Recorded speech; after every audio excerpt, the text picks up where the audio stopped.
Yes. Hello everyone, how are you? I am fine, ma'am. What about you? I'm also fine. And we will discuss about the government and what are the functions of government. And in this chapter, we would like to discuss about the democratic government. तो आज हमें क्या पढ़ना है? Democratic government. That means कि जहां पर भी डेमोक्रेसी है, जहां पर भी लोकतंत्र है, वहां पर किस टाइप की गवर्नमेंट होती है और क्या पहले से ही ऐसा था, तो हम या फिर ये प्रोसेस अभी हुआ है. तो हमें ये सारी चीजें आज की क्लास में पढ़नी है. Okay. Yes, ma'am. Yes, ma'am. साथ ही हम ये भी पढ़ेंगे कि क्या हमारे इंडिया में ही ऐसा था या हमारे इंडिया में ही डेमोक्रेटिक गवर्नमेंट है या फिर और कई कंट्रीज हैं जिनमें इस टाइप की गवर्नमेंट पाई जाती है. ओके. Yes, चलिए, तो ma'am. अब हम स्टार्ट करते हैं आज का टॉपिक, डेमोक्रेटिक गवर्नमेंट. तो हम सभी जानते हैं डेमोक्रेटिक गवर्नमेंट दैट मीन्स कि गवर्नमेंट का वो टाइप जहां पर लोग अपना वोट दे करके अपने रिप्रेजेंटेटिव को चुनते हैं. दैट मीन्स कि वो वोट देते हैं और उसके बाद उनकी गवर्नमेंट बनती है, उसके बाद उनकी सरकार आती है. तो इंडिया इज अ डेमोक्रेसी. हम सभी जानते हैं कि हमारे इंडिया में डेमोक्रेसी है, लोकतंत्र है. This achievement is the result of long and eventful struggle of the Indian people. और ये जो डेमोक्रेसी है ये हमें आज क्यों मिला हुआ है? ये तो बहुत बड़ी अचीवमेंट है, बहुत बड़ी उपलब्धि है. किसका? बहुत सारे स्ट्रगल किए गए हैं इसके लिए, तब एट द एंड बाद में आके डेमोक्रेसी बनी है. अरुण बेटा, आपको अपना माइक ऑफ रखना है. आपके आपके माइक की वजह से आवाज रिपीट हो रही है. यस. तो ये डेमोक्रेसी कब से स्टार्ट हुई है? जब बहुत सारे स्ट्रगल किए गए हैं. तो अभी हमने इससे लास्ट चैप्टर में पढ़ा था B.R. अम्बेडकर के बारे में, पढ़ा था ना हम सभी ने. Yes, ma'am. आज के Yes, ma'am. फिलहाल आज के टाइम पे Ma'am. ऐसा नहीं है. आज के टाइम पे सभी वोट दे सकते हैं, चाहे जो भी है, किसी के भी साथ कास्ट, जेंडर या फिर रिलीजन, किसी को भी लेकर के कोई भी भेदभाव नहीं किया जाएगा. तो ये जो डेमोक्रेसी है वो कब आई है? बहुत बड़े स्ट्रगल के बाद. There are other places in the world where people have also struggled to have democracies. तो ओनली हमारा इंडिया ही नहीं, हमारे इंडिया के अलावा और भी ऐसे प्लेसेस हैं पूरे दुनिया में जहां पर लोगों ने डेमोक्रेसी के लिए स्ट्रगल किया है, संघर्ष किया है. तो अभी हमें इस चैप्टर में और भी बाकी बहुत सारी कंट्रीज के बारे में पढ़ना है. Okay. Yes, ma'am. Yes, ma'am. You now know that the main feature of a democracy is that the people have the power to elect their leaders. तो हम सभी डेमोक्रेसी के बारे में जानते हैं. डेमोक्रेसी में क्या होता है? डेमोक्रेसी का सबसे बड़ा गुण है, सब इसका मेन फीचर क्या है कि यहाँ पर लोगों के पास पावर है इलेक्ट करने की, चुनने की अपने नेता को. तो डेमोक्रेसी में लोग ही वोट देते हैं. लोगों ने जिसको ज्यादा वोट दिए उसी की गवर्नमेंट बनेगी, वही सरकार बनेगी और वही लोगों के लिए काम करेगी. एंड अगर किसी नेता ने उन जनता के लिए काम नहीं किया तो नेक्स्ट टाइम जनता उसे चुनेगी भी नहीं. यही प्रोसेस होता है ना डेमोक्रेसी में. Yes, ma'am. चलिए, तो अब आगे देखते हैं. So in a sense a democracy is rule by the people. तो डेमोक्रेसी का मतलब ऐसी गवर्नमेंट जहां पर शासन कौन करता है? इनडायरेक्टली पीपल, लोग शासन करते हैं. The basic idea is that people rule themselves by participating in the making of these rules. तो दैट मीन्स कि ये एक बेसिक आइडिया है जहां पर लोग जो है वो खुद से पार्टिसिपेट करके, यानी कि खुद से जुड़ करके अपनी सरकार चुनते हैं. और अगर उनकी जो भी मांगे होती हैं, जो भी उनकी डिमांड होती है, वो आने वाला नेता अगर पूरा नहीं करता है तो नेक्स्ट टाइम जनता उसे डिसमिस कर देती है. तो यानी कि डेमोक्रेसी एक ऐसा सिस्टम है गवर्नमेंट का जहां पर पूरी पावर किसे मिल जाती है? पीपल्स को. ओके. चलिए, तो अब आगे पढ़ते हैं. Democratic government in our times are usually referred to as representative democracy. तो अब देखिए, आज के टाइम पे बेटा डेमोक्रेसी का मतलब है रिप्रेजेंटेटिव डेमोक्रेसी. दैट मीन्स कि यहाँ पर लोग जो है वो डायरेक्टली नहीं, प्रतिनिधि के रूप में चुनते हैं. और आपको पता है पहले कैसे होता था? पहले बहुत बड़े ज्यादा लोग नहीं होते थे, पॉपुलेशन बहुत ज्यादा नहीं होती थी. तो जब उन्हें कोई लीडर चुनना होता था तो सारे लोग एक जगह इकट्ठा होते थे एंड 3-4 लोग खड़े होते थे लीडर की पोस्ट के लिए. और लोगों से क्या कहा जाता था? अपने हाथ ऊपर करिए, किसको आप चुनना चाहते हैं. लेकिन आज के टाइम पे ये प्रोसेस पॉसिबल है नहीं, है ना? No, ma'am. क्योंकि No, आज ma'am. तो बहुत सारी No, ma'am. पॉपुलेशन है, सबको अगर इकट्ठा भी किया जाए तो कौन से एरिया में इकट्ठा किया जाएगा, और सब लोग एक साथ इकट्ठा हो भी नहीं सकते हैं। तो इसलिए आज जो डेमोक्रेसी का फॉर्म है वो है रिप्रेजेंटेटिव डेमोक्रेसी। दैट मीन्स कि प्रतिनिधि को चुना जाता है लेकिन इनडायरेक्टली, डायरेक्टली भागीदारी नहीं होती उनकी, इनडायरेक्टली होती है। वो लोग मतलब प्रत्यक्ष रूप से जाकर के वहां पर खड़े नहीं होते हैं, वो लोग छिपे तौर पर वोटिंग के थ्रू अपने नेता को चुनते हैं। डू नॉट पार्टिसिपेट डायरेक्टली, देखिए आपको वही बताया है कि वो यहाँ पर डायरेक्टली पार्टिसिपेट नहीं करते। दैट मीन्स कि वो वहां पर खड़े नहीं होते हैं, उनसे ये नहीं पूछा जाता है कि आप किसे नेता चुनना चाहते हैं। वो वोट डाल के आते हैं एंड जिससे ज्यादा वोट मिलते हैं वही नेता चुना जाता है।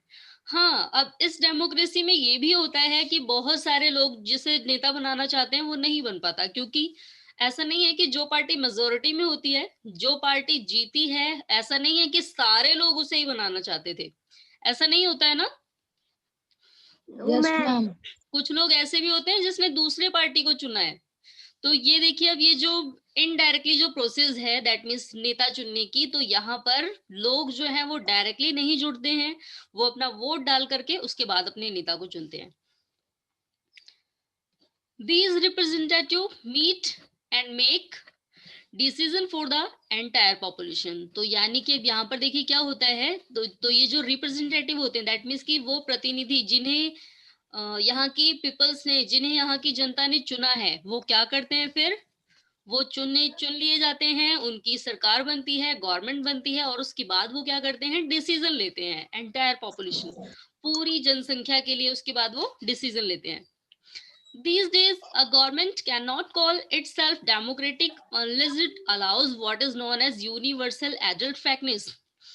तो आपको पता है ये जो this days the government can not call itself democratic unless, तो एक गवर्नमेंट अपने आप को डेमोक्रेटिक जब तक नहीं कह सकती जब तक वो सारे लोगों को ये राइट नहीं देती कि तुम सभी लोगों को वोट देना है।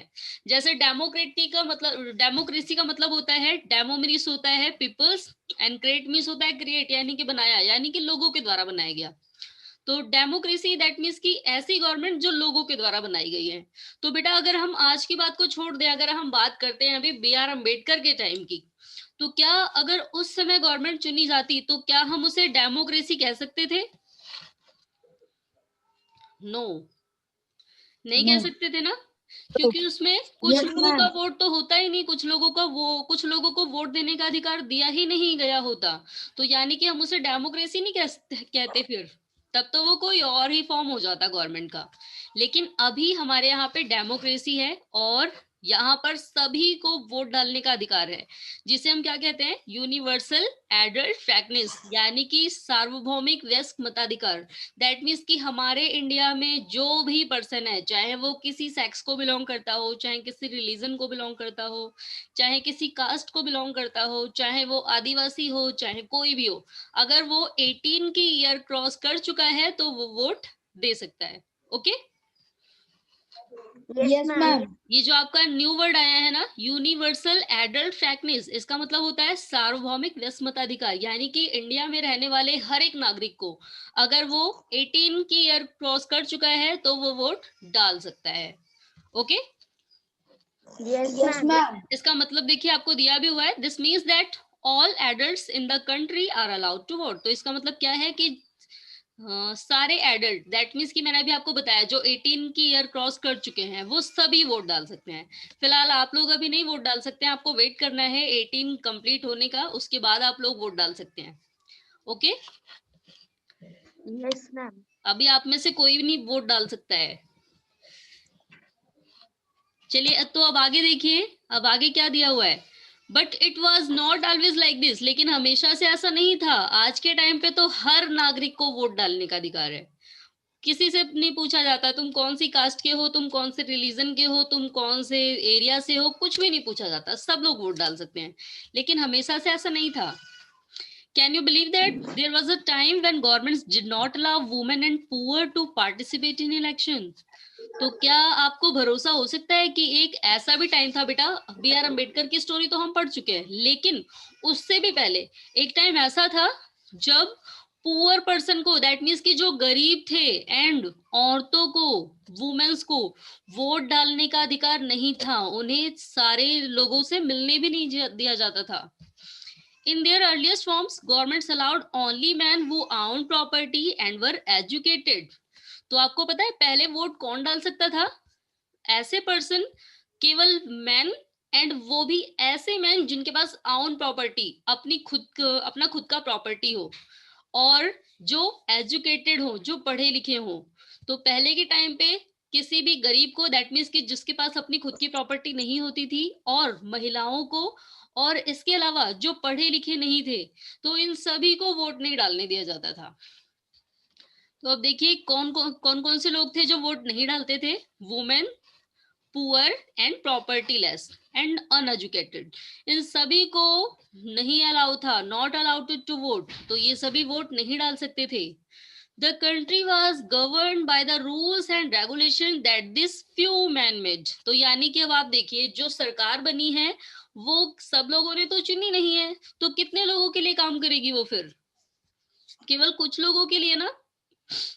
अब ये जो पहले जो गवर्नमेंट चुनी जाती होगी वो केवल कुछ लोगों के फायदे के लिए सोचती होगी, दैट मीन्स कि जिन्होंने वोट दिया केवल आदमियों के लिए, वो भी ऐसे आदमियों के लिए जिनके पास प्रॉपर्टी होती थी और जो पढ़े लिखे होते थे, और बाकी महिलाओं की स्थिति, गरीब आदमियों की स्थिति, और जो पढ़े लिखे नहीं थे, इन सब की ही सिचुएशन बहुत ही डाउन थी।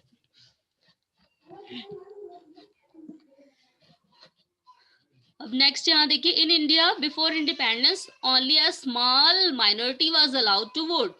तो हमारे इंडिया में इंडिपेंडेंस के पहले, यानी कि हमारा इंडिया आजाद होने के पहले, स्मॉल माइनॉरिटी, दैट मीन्स कि कुछ ही लोगों को, कुछ अल्पसंख्यक लोगों को ही वोट डालने का अधिकार था। They therefore come together to determine the fate of the majority. And क्या होता था, छोटे छोटे ग्रुप्स को ही केवल वोट डालने का अधिकार दिया गया था।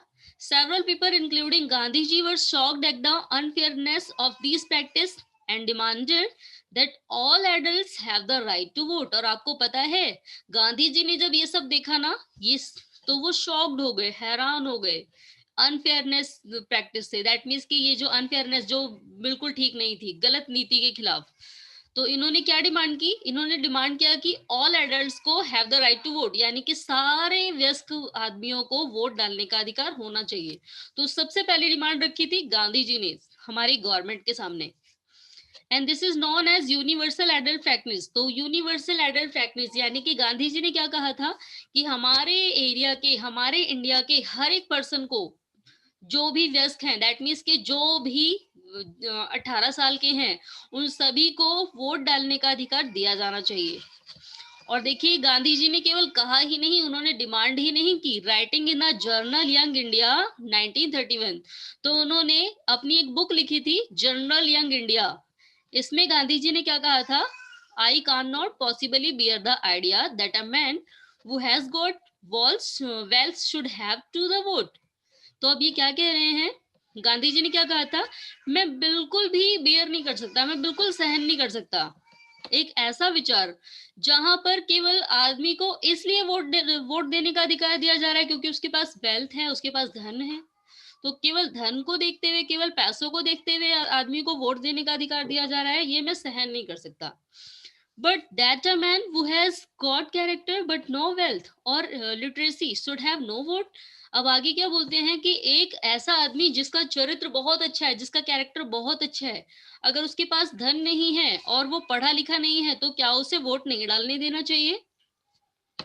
एक ऐसा आदमी, दैट अ मैन वो वर्क्स ऑनेस्टली, एक ऐसा आदमी जो ईमानदारी से काम करता है और पूरा दिन क्या करता है, by the sweet of his bro day in a day out should not have the vote for the crime of being a poor man. अब आगे क्या कहते हैं कि गांधी जी ने और क्या कहा अपनी इस बुक में कि मैं ये बिल्कुल नहीं सहन कर सकता कि एक आदमी जो ईमानदारी से काम करता है, पूरे दिन अपना पसीना बहाता है खेतों में, पूरे दिन भर लगा रहता है, और वो उसे वोट डालने का अधिकार नहीं दिया जा रहा है क्योंकि वो गरीब है। तो ये तो एक बहुत बड़ा क्राइम है, बहुत बड़ा क्राइम है, और मैं इसे सहन नहीं कर सकता हूँ।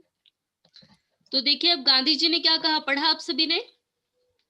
Yes, ma'am. तो गांधी जी की डिमांड जो है वो फाइनली मान ली गई थी, और इसीलिए जब कॉन्स्टिट्यूशन को बनाया गया तो उसमें सभी को वोट डालने का अधिकार दिया गया है। चलिए, तो आज जितना पढ़ा है अभी समझ आया सभी को? Yes ma'am. ओके, अब एक बार क्वेश्चन आंसर डिस्कस करते हैं, उसके बाद हमें अभी ये टॉपिक पढ़ना है। हमारे इंडिया के अलावा भी ऐसी कंट्रीज हैं जहां पर लोगों ने वोट डालने के लिए लड़ाई करी है। तो अभी हम पहले इंडिया के बारे में डिस्कस करते हैं, उसके बाद आएंगे दूसरी कंट्री पे। Okay, yes ma'am. चलिए, तो फर्स्ट क्वेश्चन का आंसर बताना है। Yes Mahak, now you tell बेटा, what is the actual meaning of democracy? Ma'am, democracy मतलब लोग लोग और क्रिएटिव मतलब क्रिएट करना। Very good. तो डेमोक्रेसी का मतलब लोगों के द्वारा चुनी गई सरकार। तो जहां पर लोगों के द्वारा सरकार चुनी जाती है वो ही क्या है? डेमोक्रेसी। चलिए next, Aviral, now you tell बेटा, what is the main feature of democracy? Democracy का मेन फीचर, मेन गुण क्या है?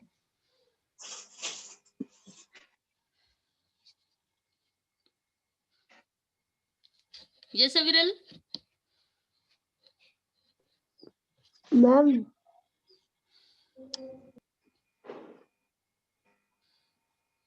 Yes Mahak, now you tell बेटा। मैम, गवर्नमेंट गवर्नमेंट को has to explain its action. No, ये देखिए आपको दिया है main feature. You know that the main feature of democracy is that the people have the power to elect their leaders.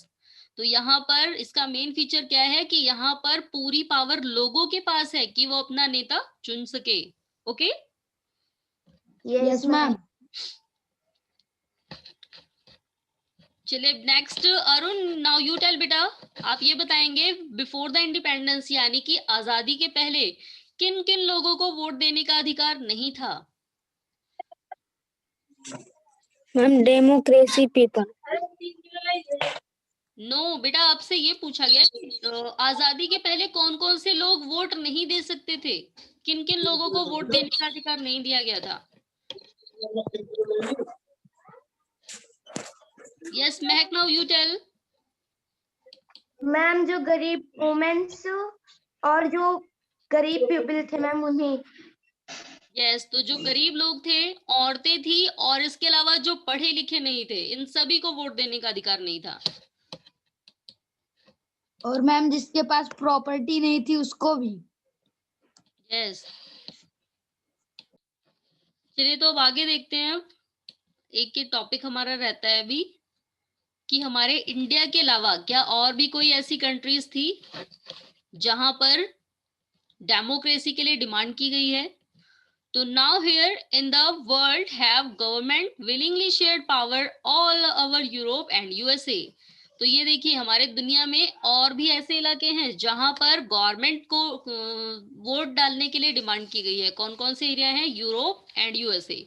तो women and the poor have had to fight for participation. यहाँ पर औरतों ने and गरीब लोगों ने, दोनों ने ही लड़ाई करी है कि हमें भी वोट डालने का अधिकार दिया जाए। देखिए ये बैनर लेके खड़े हैं, वोट्स फॉर वुमेन, यानी कि महिलाओं को भी वोट डालने का अधिकार दिया जाए। In government women's struggle to vote got strengthened during the first world war. और आपको पता है जब फर्स्ट वर्ल्ड वॉर हुई थी 1914 में, तब इन लोगों के पास वोट डालने का अधिकार नहीं था, और इन्होंने वो एक मूवमेंट, एक आंदोलन छेड़ा था। ये लोग सड़कों पे उतर आए थे, नारे लगा रहे थे, और ये जो महिलाएं थी इनकी डिमांड थी कि हमें भी वोट डालने का अधिकार दिया जाए। तो ये जो महिलाएं थी यूएसए एंड यूरोप की, ये महिलाएं सड़कों पे उतर आई थी, डिमांड कर रही थी कि हमें भी वोट डालने का अधिकार दिया जाए। ये अपना पार्टिसिपेशन चाहती थी गवर्नमेंट में। तो अब ये देखिए, ये ऐसे ही बैनर लेके घूम रही थी। फिलहाल दो लेडीज की पिक्चर दी है, तो ऐसे ही काफी सारी महिलाएं यूएसए एंड यूरोप की बहुत सारी सड़कों पे उतर आई थी, वो मार्च कर रही थी, ये भी वोट डालने का अधिकार पाना चाहती थी। एंड मैंने अभी आपको बताया कि first world war, that means कि 1914 के पहले, 1914 के पहले इन लोगों के पास वोट डालने का अधिकार नहीं था। और इन्होंने ये जो आंदोलन छेड़ा था, जो लड़ाई छेड़ी थी, इसे क्या नाम दिया गया था? Women's suffrage movement. तो सफ्रेज का मतलब होता है right to vote. That means कि ये लोग किसकी डिमांड कर रहे थे? राइट टू वोट, वोट डालने का अधिकार मांग रहे थे। During the war, many men were away fighting, and because of this, women were called upon to do work that was earlier considered man's work. तो आपको पता है अब क्या हुआ? जब वर्ल्ड वॉर छिड़ा यूरोप और यूएसए में, तो बहुत सारे जो मैन थे ये सारे फाइटिंग में लग गए, लड़ाई करने में लग गए, and because of this women were called upon to do work that was earlier considered man's work. तो अब महिलाओं को बहुत सारे ऐसे काम करने पड़े जो पहले मैन करते थे, क्योंकि लड़ाई की वजह से जो मैन्स थे वो तो किसमें एंगेज हो गए थे? लड़ाई करने में। तो अब लेडीज को बहुत सारे काम करने पड़े जो जेंट्स लोग करते थे। Many women began organizing and managing different kinds of work. तो बहुत सारी औरतें जो है वो अलग अलग टाइप्स के वर्क करने लगी। And when people saw that, they began to wonder why they had created so many unfair stereotype about women and what they were capable of doing. तो अब आगे देखिए क्या हुआ फिर। when people saw, they began to wonder why they had created so many unfair stereotypes. जब बहुत सारे लोगों ने ऐसा करते हुए देखा कि जो महिलाएं हैं वो भी पुरुषों के जैसा काम कर सकती हैं, उनके बराबर काम कर सकती हैं, तब उन्हें रियलाइज होता है कि हाय हम क्या कर रहे थे, हम फालतू में स्टीरियोटाइप दैट मीन्स की रूढ़िवादी विचारधारा अपनाए हुए थे। हम लोग तो महिलाओं को गलत समझ रहे थे। अबाउट वुमेन, तो वुमेन्स के बारे में हमारी जो थिंकिंग थी वो गलत थी। And what they were capable of doing, और हमें ये ही नहीं पता था कि वो क्या कर सकती हैं।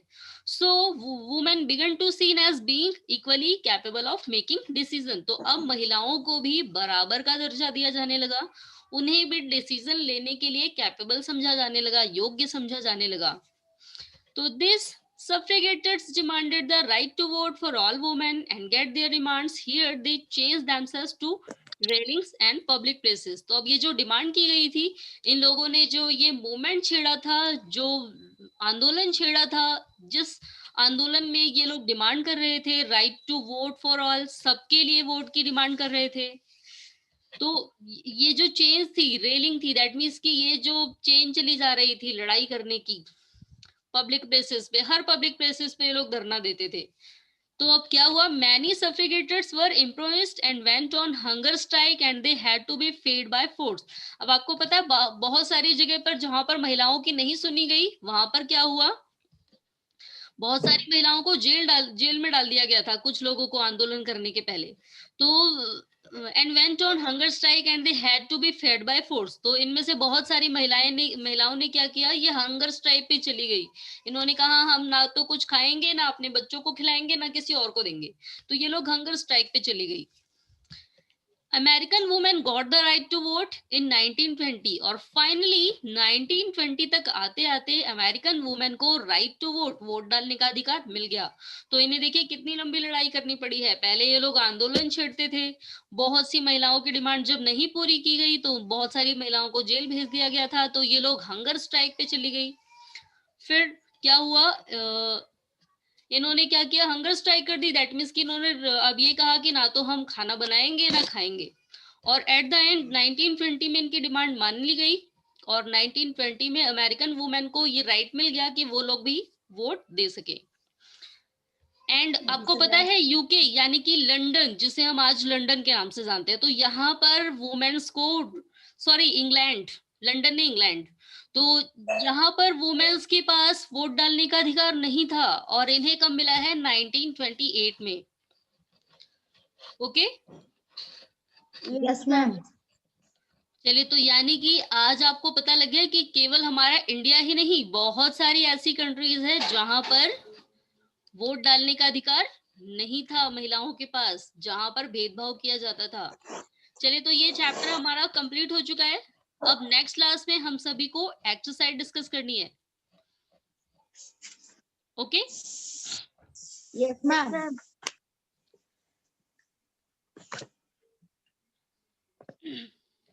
मैम अभी एक और है बेटा ये आपका ये बचता है, ये वाला यही रह रहा है ना? Yes ma'am. यस, तो ये भी इसमें आपसे पूछा है कि कौन से काम सेंट्रल गवर्नमेंट के हैं, कौन से लोकल गवर्नमेंट के हैं, कौन से उसके स्टेट गवर्नमेंट के हैं। दैट मीन्स कि कौन कौन से काम स्टेट गवर्नमेंट करती है, कौन से काम लोकल गवर्नमेंट करती है और कौन से काम सेंट्रल गवर्नमेंट करती है। चलिए, तो सबसे पहले हम ये डिस्कस करते हैं ऊपर वाला। Look at the map on page number 29 and 30। They show the states, union territories and district of India. Find out the following information from these maps and various other sources. तो आपको India के 2 neighbours countries के नाम पता है? भारत के 2 पड़ोसी देश कौन कौन से हैं? यानी कि भारत से सटे हुए, हमारे इंडिया से सटे हुए और कौन से देश हैं? America and Pakistan. Yes, Pakistan, America, Afghanistan भी है। Yes ma'am. Yes ma'am. Yes, और कौन सा कंट्री है? बांग्लादेश, चाइना। तो आपको क्या करना है, यहाँ पर आप किन्हीं दो कंट्रीज के नाम लिख सकते हैं। Okay, name of your state और union territory and its neighbours. तो अब आपको बताना है आपका स्टेट, आप कौन से स्टेट में रहते हैं बेटा? India. Ma'am India. India state नहीं है आपका, आपको मैम अपना उत्तर प्रदेश। उत्तर प्रदेश। तो आपका स्टेट, आपके स्टेट का क्या नाम है? Uttar Pradesh. Uttar Pradesh.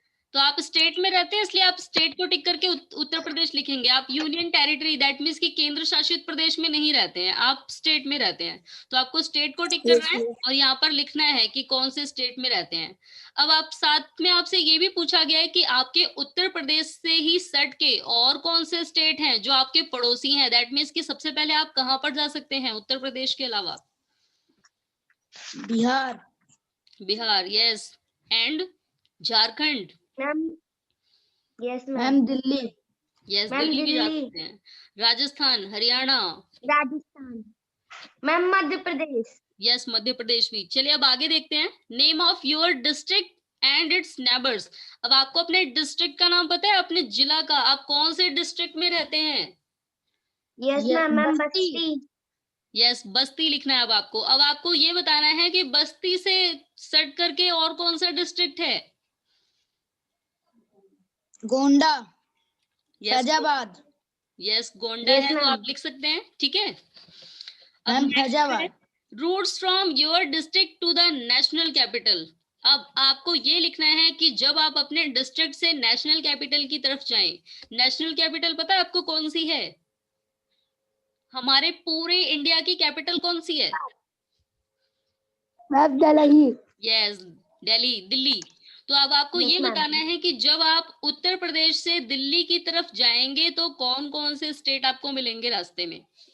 Okay, ma'am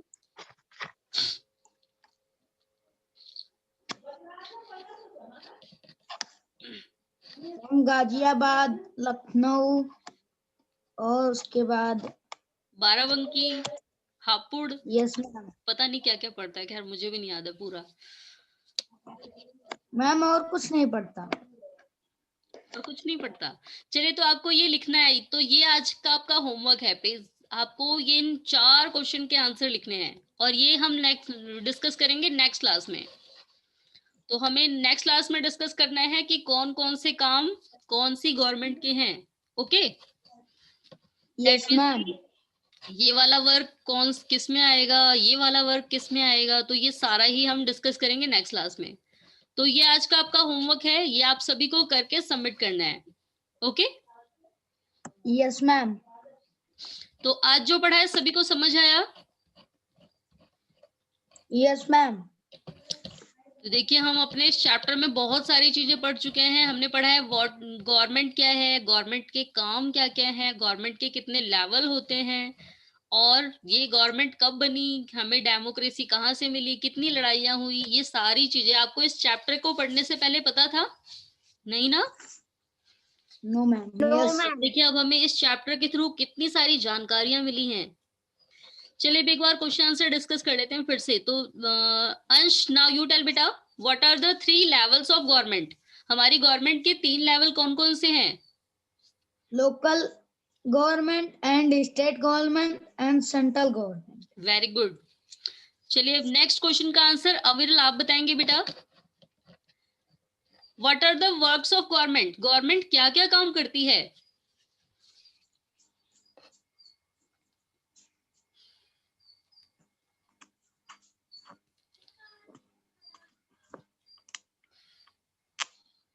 yes Mahak, now you tell. Ma'am सड़कें बनवाती है और स्कूल बनवाती है, और price of onions, ma'am onion की जो रुपए होते हैं उससे भी सेट करती है, और यस जो इलेक्ट्रिसिटी सप्लाई होता है इसको भी इंक्रीज करती है, हेल्प गरीबों की मदद भी करती है, और उन्हें खाना भी देती है।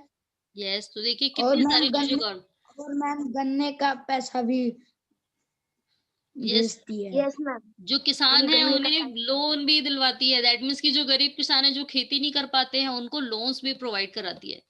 और बहुत सारे लोगों को एम्प्लॉयमेंट भी दिलाती है, जो बेरोजगार बैठे हैं जिनके पास कोई काम नहीं है उन्हें जॉब भी दिलवाती है।